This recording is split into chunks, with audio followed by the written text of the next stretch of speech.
그물이 찢어지지 아니하였더라. 이런 제목으로 말씀을 전합니다. 예수님께서 십자가에 죽으셨을 때 제자들은 두려움과 실망 속에서 다 흩어졌습니다.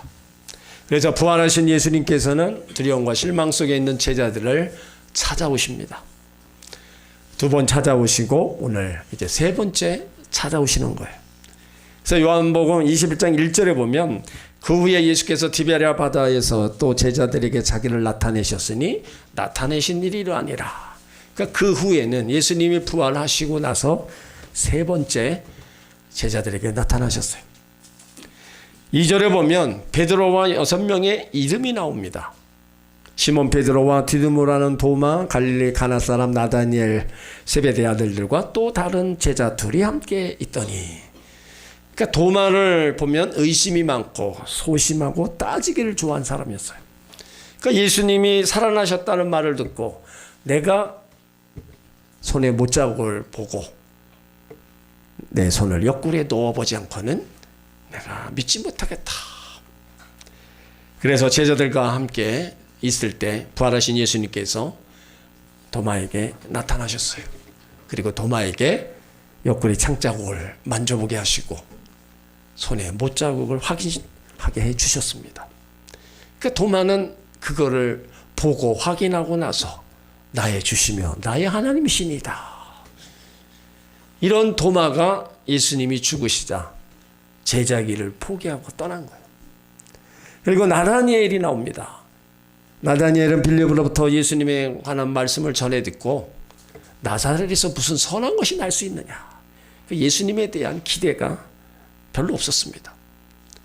그래도 예수님은 나다니엘 속에 간사함이 없는 것을 보시고 칭찬하시면서 예수님 제자로 받아들이셨어요. 이런 나다니엘도 예수님이 죽으시자 제자의 길을 포기하고 떠납니다. 야고보와 요한, 하나는 우편에 하나는 좌편에 함께 주옵소서 세상 영광을 구한 사람들이었어요. 형제인 두 사람은 혈기를 잘 부렸고 과격했고 시기심이 많았습니다. 그러나 이 두 사람은 예수님 따라다니는 3년 동안 성품이 완전히 바뀌었습니다. 매우 침착하고 온유한 사람, 사랑의 사람, 신중하고 사려 깊은 사람으로 바뀌어졌어요. 이렇게 은혜를 입은 두 사람도 예수님 죽으시자 이제 제자기를 포기하고 다 떠납니다. 그러니까 베드로 떠난 제자들 함께 이제 자기 고향으로 다 간 거예요. 그곳에 예수님이 찾아가신 겁니다. 오늘 3절에 보면 베드로가 나는 물고기를 잡으러 간다. 갈릴리를 갔다. 제자들이 따라가고 거기에 이제 예전 직업으로다가 다 돌아간 겁니다. 이들은요 다 직업이 어부였습니다. 예수님 부름에 순종하고 갔지만 예수님이 안 계시니까 자기 본 직업으로 가겠다. 다 흩어진 거예요. 근데 왜 이렇게 흩어졌느냐? 예수님이 안 계신다는 거예요. 예수님 없으니까 힘을 잃어버린 거예요.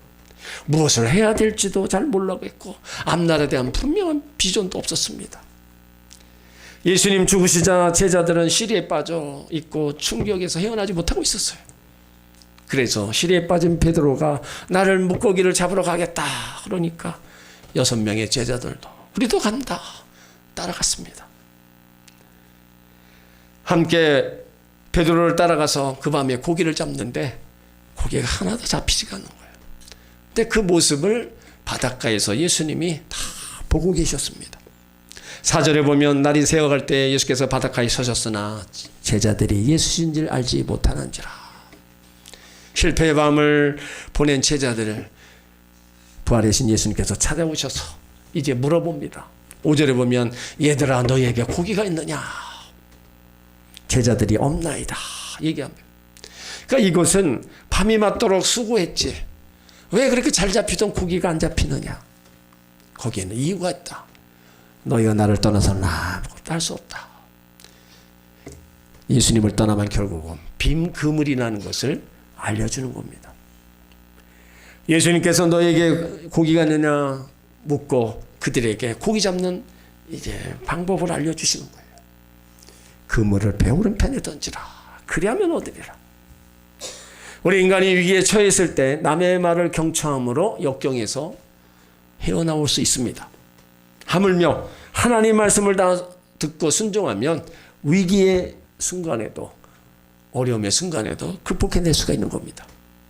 그런데 여기 그물을 오른편에 던지라고 얘기하고 있어요. 자, 왜 오른편에 던지라고 그랬냐? 성경의 모든 왼편은 안 좋고 죄가 있는 곳이고 은혜가 없는 곳으로 상징됩니다. 그러나 모든 곳의 오른편은 바로 강하고 능력 있고 은혜와 믿음 있는 곳으로 상징을 해요. 그래서 예수님 십자가에 달리실 때 오른편 강도가 구원을 받았습니다. 예수님은 지금 하나님 나라 보좌 우편에 앉아 계셔요. 그러니까 오른편은 예수님 편이고 왼편은 세상 편입니다. 제자들이 처음에 그물을 왼편에 던진 거예요. 그래서 예수님은 오른편에 그물을 던져라 말씀합니다. 오른편이 하나님 계시는 곳이고 오른편이 구원이 있고 오른편에 복음이 있고 은혜가 있고 믿음이 있고 순종하는 쪽이다. 인생의 그물을 그쪽에 던지게 되면 인생의 삶이 아름답고 좋은 곳으로 채워주신다 하는 겁니다. 또 오른편은요, 교회 중심이라고 말할 수 있습니다. 교회 중심의 신앙생활을 잘해야 뿌리를 내릴 수 있습니다. 교회 중심의 신앙생활을 잘해야 뿌리가 내리고 그것에 믿음이 자라고, 믿음이 자라면은 어려운 일들이 있을 때 기도하고 말씀으로 순종하며 그것을 헤쳐나갈 수가 있는 거예요. 어려운 일 있을 때 기도와 말씀의 순종은 놀라운 기적을 이뤄나가고요, 하나님 일하심과 하나님 역사하심을 우리 눈으로 볼 수 있는 겁니다. 그래서 교회 중심의 신앙생활이 엄청 중요한 거고, 이곳에서 말씀 듣고 예배드리면서 내 믿음의 뿌리가 내려가고 내 위로는 잎이 나고 꽃이 피고 열매를 맺어가는 겁니다. 그러니까 여러분들이 신앙 안에 믿음 안에 바로 교회 중심의 신앙생활이 얼마나 중요한가를 우리는 알아야 되는 겁니다. 우리는 인생 만사, 세상 만사가 다 하나님 손 안에, 예수님 손 안에 있다는 사실을 명심해야 됩니다. 예수님을 등지고서는요, 떠나서는요, 결코 승리할 수 없습니다. 그것이 잠시 잘 되는 것 같아도 점점점 희지부지 되는 게 너무나 많이 있어요. 용두삼이라는 말이 있죠. 용의 머리는 크고 꼬리는 가늘습니다. 거창하게 뭔가를 시작했다가 끝에 희지부지 돼서 망하는 경우가 너무나 많이 있어요. 그러나 성경은 처음은 시작했지만은 미약하지만 끝은 창대하다고 말씀하고 있어요. 왜 창대합니까? 그곳에 바로 주님이 도와주시고 주님이 함께 해주시니까, 도와주시니까 그 일이 창대하게 돼서 더 잘 되어 나가는 거예요. 그래서 주님과 함께하는 모든 일들은요, 끝에 가서는 선이고 끝에 가서는 풍성한 열매가 맺혀지게 되어 있다는 것입니다. 시편 127편 1절로 2절에 여호와께서 집을 세우지 아니하시면 세우는 자의 수가 헛되며 여호와께서 성을 지키지 아니하시면 파수꾼의 경성함이 허사로다. 너희가 일찍 일어나고 늦게 누우며 수고의 떡을 먹으며 헛되도다. 인간이 아무리 노력하고 했어도 하나님 도와주시지 않으면 아무 소용이 없다는 겁니다. 인간이 노력하지만 하나님 막으시면 전혀 복을 얻지 못한다는 거예요.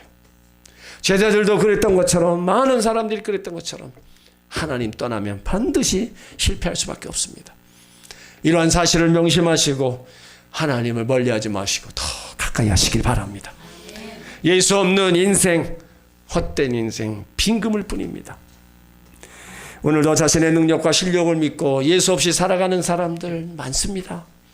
예수를 왜 믿느냐고 자기를 과신하면서 살아가는 사람들 참 많아요. 그러나 인생의 마지막에 섰을 때는 빈금을밖에 없습니다. 성도들도 바쁘고 분주하다는 이유로 예수님을 떠나 있을 때가 많습니다. 하나님이 주신 축복을 지키려고, 때론 누리려고 하다가 예수님과의 관계가 끊어진 사람들도 있습니다. 부활하신 예수님과 함께하지 않는다면 우리의 삶은요, 점점 빈그물이 되어가는 거예요. 베드로는 예수님에게 속해 있는 사람이었고요, 제자들에 대한 주도권도 예수님이 다 쥐고 있었습니다. 그러다 보니까 고기를 잡으려고 해도 잡히지가 않는 거예요. 그들이 실패한 것은요, 고기를 없는 것도 아니고 배가 낡은 것도 아니고 그물이 찢어진 것도 아니었어요. 던지는 방법이 틀린 것도 아닙니다. 그들이 예수님을 떠났기 때문입니다. 요한복음 15장 2절에 너희가 나를 떠나서는 아무것도 할 수 없다. 그러니까 부활의 주님 우리가 떠나면, 부활의 주님 심령이 우리 안에 계시지 않으면 우리는 공허한 인생으로, 점점점 메마른 인생으로, 빈 그물의 인생으로 떨어진다는 겁니다. 해밍웨이가 쓴 노인과 바다, 거기 내용을 보면 멕시카 그 만에서 배를 띄워놓고 이 노인이 고기를 잡습니다. 그는 40일 동안 고기를 잡는데 한 마리 못 잡다가 83일째 커다란 고기를 만나요. 이틀 동안 사투를 벌이다가 힘겨운 싸움 끝에 고기를 잡았는데 갑자기 상어떼가 나타나는 거예요. 이제는 상어떼와 싸웁니다. 그러다가 지친 몸을 이끌고 간신히 고기를 끌고 해안가에 도착해요. 와서 보니까 그 커다란 물고기가 앙상한 뼈만 남아있는 거예요. 그때 노인이 했던 마지막 말은 잠 한번 푹 자고 싶다는 거예요. 노인이 83일간의 사투 끝에 얻은 것은 뼈만 남은 고기였어요. 여러분, 이거 인생입니다. 그러니까 인생이란 노인, 인생의 바다에 그물을 던져놓고 밤늦도록 수고했지만 결국 남는 것은 뼈밖에 없는 것과 같다는 거예요. 오늘 예수님 말씀하십니다. 얘들아, 너에게 고기가 있느냐? 내 힘으로, 내 실력으로, 내 돈으로 다 될 것 같지만 부활의 주님이 없으면 빈 그물이고 헛된 인생이고 낭비하는 인생이라는 것을 지금 일러주고 있는 거예요. 예수님이 제자들에게 이제 고기를 얻을 수 있는 그 방법을 알려주시잖아요. 우리가 주님과 함께 나가면 주님의 도움의 손길도 있고 또 만나는 사람들도 있고 그 어려웠던 환경 하나하나를 열어주시는 겁니다. 그래서 우리는 수고하며 땀 흘리는 곳에 열매를 얻을 수 있는 겁니다. 오늘 제자들이 주님의 말씀에 순종하여 그물을 배 오른편에 던졌더니 고기가 많아 그물을 틀 수 없게 되었다는 거예요. 그러니까 제자들은 그물을 오른편에 던지라는 분이 부활하신 예수님인지를 알지 못했어요. 그러나 그분의 말씀대로 그물을 배 오른편에 던졌습니다. 말씀 앞에서 자신의 경험, 생각을 의지하지 않고 오직 말씀에 의지해 그대로 했어요. 제자들이 그대로 그물을 던졌는데 11절에 보면은 그물에 찬 고기가 큰 고기, 작은 고기 아닙니다. 큰 고기 153마리. 이렇게 많이 잡혔는데도 그물이 찢어지지 않았다. 하나님이 복을 주실 때는요, 확실하게 주십니다. 새 나가는 거 없지. 그대로 풍성하게 쌓이도록 복을 주시는 분입니다. 이런 걸 보면 예수 안에는요, 우리가 알지 못하는 신비로운 일들이 많이 일어나고 또 말로 표현할 수 없는 풍성한 은혜가 있습니다. 그러니까 예수 안에는 인간의 생사화복의 모든 것이 다 들어있는 거예요. 그러니까 우리가 예수님으로 인해서 누리고 받을 수 있는 모든 것들을 다 예수님으로 받아 누려야 되는 겁니다. 우리는 하나님이 하시는 일에 내 나름대로 생각과 이성과 경험을 가지고 따지면 안 됩니다. 내 수단과 머리로 하나님의 능력을 제한하면 하나님의 역사는요, 일어나지 않는 겁니다. 하나님의 역사는요, 우리가 말씀 듣고 또 기도하고 순종하고 의지하고 나가다 보면 치료의 역사가 일어나고 회복의 역사가 일어나는 겁니다. 그 놀라운 기적의 역사가 바로 우리에게 베푸시기를 원하고 계신다는 겁니다. 사랑하는 성도 여러분, 여러분의 인생의 그물이 지금 어떻습니까? 채워져 있습니까? 아니면 비어 있습니까? 밤새도록 수고하고 애썼는데 얻은 것이 있습니까? 없습니까? 만약에 비어 있다면 인생의 바닷가에 서 계시는 부활의 예수님을 찾으시기 바랍니다.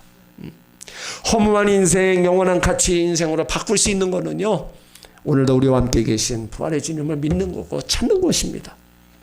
부활의 주님을 믿고 만날 때 은혜가 임하고 복이 임하고 거기에 기적이 일어나는 거예요. 오늘 7절에 보면 기적을 행하시는 예수님을 이제 제자들이 발견을 했어요. 예수의 사랑하시는 그 제자가 베드로에게 이르되 주시라니 시몬 베드로가 벗고 있다가 주라는 말을 듣고 겉옷을 두른 후에 바다로 뛰어내리더라. 제자들이 처음에 예수님 줄 알아보지 못했지만 요한이 예수님인 줄 알고 베드로에게 주님이시다. 그 베드로가 옷을 벗고 있다가 그 옷을 겉옷을 다시 입고 바다로 뛰어내린 겁니다. 예수님이다 하는 말을 듣고 물로 뛰어든 베드로를 보면 그의 마음, 그 본 마음을 읽을 수가 있습니다. 나는 물고기를 잡으러 가는다 떠나갔지만 그의 마음은 여전히 예수님에게 있었다는 것을 알 수 있어요. 기적 소중합니다. 하지만 그것보다 더 소중한 것, 부활의 주님을 만나는 기쁨이 있었다는 거예요. 죽음에서 살아나시고 과거에 부인하며 저주까지 했는데 다시 찾아오신 거예요. 그러니 베드로가 얼마나 기뻤겠어요. 자기가 행한 일에 고개를 들 수 없는 그런 상황이었는데도 주님이 베드로를 찾아오고 제자들을 찾아왔다는 거예요. 여러분, 우리가 예수 믿고 구원받아 하나님 백성 되었다면 가장 소중하고 가치 있는 게 뭡니까? 우리가 잠시 실족했을지라도, 잠시 주님을 떠났어도 다시 회개하고 주님 앞으로 돌아오는 겁니다. 그것이 내가 사는 길이고요, 실패를 극복하는 길입니다. 세상 사람들이 알 수 없는 기쁨을 누리는 겁니다. 우리는 세상에서 물고기를 세는데 마음을 빼앗겨버리고 주님을 떠난다면요, 진정한 만족이 없는 겁니다. 언제나 많은 것을 가져도 부족한 인생이 되는 거예요. 그물에 찢어지는 축복을 받았다 할지라도 주님을 멀리하고 떠나면 기쁨도 없고 주님으로 인한 그 기적을 우리는 볼 수 없는 겁니다. 여러분, 우리 시대에 얼마나 어렵습니까? 정치는 정치대로 그렇고 경제는 모든 분야에 다 최저치로 나타나고 있어요. 젊은이들 200만 명 중에 120만 명은요, 그래도 일자리를 찾아요. 찾는데 일할 곳이 없다. 그리고 80만 명은요, 아예 일할 생각을 안 합니다. 지금 젊은 세대가, 청년들이 그러고 있어요. 할 수만 있으면 부모한테 버틸 때까지 버티자는 거예요. 그들의 주장. 그러니까 세상에 거친 유혹, 도전, 쓰나미처럼 밀려오잖아요. 우리 인생의 삶에 염려, 근심 언제나 우리 속에 있어요. 그러다 보니까 수고하고 애쓰면서도 올라가는 인생이 아니라 자꾸 내리막길로 인생을 살아가고 있는 거예요. 여러분, 우리 하나님의 자녀들입니다. 우리에게는 바로 예수님이 계시다는 것을 잊지 마시기 바랍니다. 내 인생의 마지막 길이라 할지라도요, 그곳에서 예수님이 우리가 함께하고 예수님 끝까지 붙잡고 의지하면 오르막길 인생으로 변화될 수 있는 겁니다. 흙수저의 인생에서 금수저로 될 수 있는 겁니다. 문제는요, 경제가 어려운 것도 문제가 아니고 내가 마음에 가지고 있는 부정적 그 소문이 문제가 아닙니다. 부활의 예수님을 내가 멀리한 게 문제예요. 예수님이 어떤 분이신 것을 내가 알지 못하는 게 문제입니다. 지금보다 예수님을 더 가까이 하며 예수님의 더 알기를 힘쓰시길 바랍니다. 나의 믿음이 예수님을 향하여 다시 회복되면 내리막길 인생이 오르막길 인생이 될 수 있습니다. 나의 빈배에 찾아오시는 부활의 주님과 함께하면 아름다운 내일을 맞이할 수 있는 겁니다. 예수님과 함께하기 때문에 우리는 세상에서 당하는 그런 환난들 다 이길 수가 있는 겁니다. 예수님과 함께라면 어려움도 이기고 환난도 극복해 나가고 내 인생이 새롭게 또 회복되고 나아질 수 있음을 믿으시길 바랍니다. 예수님은요, 절대로 나의 어려움을 외면하지 않으십니다. 언제나 우리가 동행하신 거예요. 문제는 무너진 나의 믿음, 나의 마음이 문제라는 거예요. 그래서 우리는 이걸 회복시켜야 됩니다. 이제라도 부활의 주님을 잘 믿고 만나서 내리막길 인생에서 오르막길로 인생으로 바뀌시기를 주의 이름으로 축원합니다. 빈배의 인생에 찾아오시는 부활의 주님과 함께 아름다운 내일을 꿈꾸시길 바랍니다. 예수님은 죄와 사망의 권세를 이기시고 부활하셔서 우리 가운데 놀라운 승리를 주셨어요. 그래서 예수님의 승리는 영원한 승리고 예수 믿는 우리들 그 영원한 승리를 우리 가운데 주실 겁니다. 오늘 제자들이 밤새도록 고기를 잡았고 육신은 지쳐있고 배가 고팠어요. 그래서 예수님이 제자들을 위해서 이제 조반을 준비하십니다. 오늘 8절로 10절에 보면 그물을 챙겨 육지에 올라와 보니까 숯불에 생선이 있고 떡이 있습니다. 예수님의 사랑과 관심, 제자들이 형편을 알고 아침을 준비하는 거예요. 마찬가지입니다. 예수님은 지금도 그의 나라와 그 일을 구하는 자에게, 예수님을 사랑하는 자들을 위해서 모든 것을 준비해 놓고 때를 따라 주시는 겁니다. 그 예수님이 주시는 그 은혜로 지금 우리는 여기까지 살아왔고 앞으로도 우리가 그 은혜 속에 우리는 살아가야 되는 겁니다. 그리고 예수님은요, 제자들을 배불리 먹이려고 지금 잡은 생선을 좀 가져오라는 거예요. 지금 잡은 생선 얼마나 싱싱합니까? 그거를 먹이고 싶은 거예요. 11절에 보면 시므온 베드로가 올라가서 그물을 육지에 끌어올리니 가득히 찬 큰 물고기가 153마리라. 이같이 많으나 그물이 찢어지지 아니하더라. 그 자그마한 그물에 큰 고기가 153마리가 걸리면 그물이 찢어지는 건 당연한 겁니다. 그런데 예수님은요, 새어나가는 고기가 없도록 그물을 찢어지지 않게 한다는 거예요. 여러분, 이거는 엄청난 진리의 말씀입니다. 우리들도요, 많은 그물을 가지고 삽니다. 사업의 그물이 있고요, 직장의 그물이 있고, 건강의 그물이 있고, 행복이라는 그물을 우리가 다 가지고 살아요. 그러면 우리의 이 그물이 찢어지면 안 되는 겁니다. 이 그물이 찢어지면은요, 다 새어나가는 겁니다. 앞으로는 많이 뭔가 들어오는 것 같은데, 여러분 뒤로 새나가는 거 있어 보세요. 감당이 안 됩니다. 항아리가요, 아무리 커도요, 비가 오면 거기 구멍이 없으면 빗물이 고이게 돼 있어요. 근데 아무리 작은 항아리라 할지라도 구멍이 나 있으면 물을 갖다 뒤엎어도 다 빠져나가는 겁니다. 결코 거기에 고일 수가 없어요. 우리가 새벽부터 돈을 버는데 남는 게 없다면요, 뒤로 빠지는 게 너무 많았기 때문입니다. 매일 운동하고 좋은 음식 먹고 보약을 먹어도 몸이 아픈 거는요, 뭐예요? 건강의 그물이 찢어진 거예요. 하는 일마다 안 되고 계획이 틀어지고 무너지는 것은 성공과 회복의 그물이 찢어졌기 때문입니다. 그러므로 실패를 성공으로 바꾸고 찢어진 그물을 새 그물로 만드시는 예수님을 내 인생의 배에, 내 가정에, 사업장에 모시길 바랍니다. 이전보다 더 주님을 가까이 모시길 바랍니다. 예수님이 함께하는 자리는요, 찢어질 그물도 찢어지지 않습니다.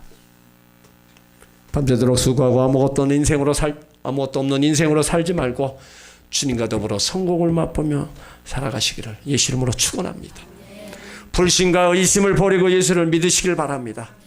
인생의 빈금을, 실패와 좌절을 느낄 때 그때도 변함없이 부활의 주님은 함께하고 있음을 믿으시길 바랍니다. 우리 삶 속에 예수님과 동행하지 않으면 아무리 땀 흘리고 아무리 그물을 내린다 할지라도, 수고하며 애쓰며 우리가 일한다 할지라도 그물 사이로 고기가 다 빠져버리는 거예요. 그러므로 예수님과 동행함으로 우리는 이제 새 그물을 얻고 빼앗아 나가는 물질이나 다른 것이 없도록 해야 된다는 겁니다. 여러분이 부활의 주님으로 더불어 이제 다시 한번 힘을 내시길 바랍니다. 실패의 자리에서 낙심하고 주저앉으면 실패하지만 실패를 깨닫고 주님께 돌아오면 실패가 복이 되는 겁니다. 그래서 우리에게는 예수님이 계셔야 되는 거예요. 허무한 인생, 영원한 가치 인생으로 바꾸는 것은 다른 거 없습니다. 우리와 함께 계신 부활의 주님과 함께하는 거예요. 오늘 153마리의 물고기 그물이 찢어지지 않게 해주셨어요. 이것은 예수님이 하시는 겁니다. 지금 우리가 많이 힘들고 어려운 시간을 보내고 있어요. 수고하며 땀 흘리며 열심히 우리가 일하는데 뭔가 되는 것 같은데 남는 것이 없습니다. 새벽부터 밤늦게까지 애쓰는데 때로는 되는 일도 없어요. 그래서 그물이 비어 있을 수가 있습니다. 그러나 지금은 괜찮습니다. 왜요? 사업 실패가 인생 실패가 아니고 인생 실패가 신앙 실패가 되어서도 안 됩니다. 이제부터라도 예수님께도 가까이 오며 빈 그물이 채워지고 삶이 나아지고 회복되는 겁니다. 내 몸이 병들고 아프고 그래도 더 예수님을 찾고 간절히 기도하며 내 몸을 강하게 하시고 치료하시고 회복시켜 주실 겁니다. 오늘 제자들이 밤새도록 고기를 잡았는데 하나도 못 잡았는데 결국은 부활의 주님으로 많은 고기를 잡았어요. 예수님을 모시고 말씀대로 순종하며 살아가면 이렇게 그물이 찢어지지 않는 만선의 기쁨을 누릴 수 있습니다. 묶였던 것들이 풀어지고요, 닫혀있는 것들이 열려지고 구하는 것이 기도 응답이 임하는 것입니다. 예수님은 어제나 오늘이나 동일하십니다. 지금도 우리를 찾아오셔서 빈 그물을 채우시길 원하십니다. 인생의 바닷가에 서 계셔서 주님이 우리를 기다리고 계시는 거예요. 그 부활의 주님을 더 잘 믿고 더 찾으시고 만나시길 바랍니다. 부활의 주님으로 더불어 빈배의 인생에서 영혼력이 가득 채워지는 인생으로 살아가시기를 예수 이름으로 축원합니다. 아멘.